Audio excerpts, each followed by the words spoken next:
Le premier jour de la semaine, à la pointe de l'aurore, les femmes se rendirent au tombeau, portant les aromates qu'elles avaient préparés.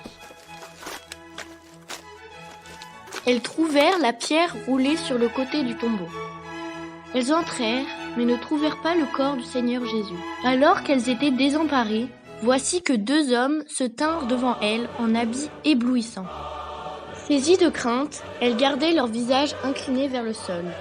Ils leur dirent : « Pourquoi cherchez-vous le vivant parmi les morts ? Il n'est pas ici, il est ressuscité. Rappelez-vous ce qu'il vous a dit quand il était encore en Galilée. Il faut que le Fils de l'homme soit livré aux mains des pécheurs, qu'il soit crucifié et que le 3e jour il ressuscite. » Alors elles se rappelèrent les paroles qu'il avait dites. Revenues du tombeau, elles rapportèrent tout cela aux 11 et à tous les autres. Pierre partit donc avec l'autre disciple pour se rendre au tombeau. Ils couraient tous les 2 ensemble, mais l'autre disciple courut plus vite que Pierre et arriva le premier au tombeau. En se penchant, il s'aperçoit que les linges sont posés à plat.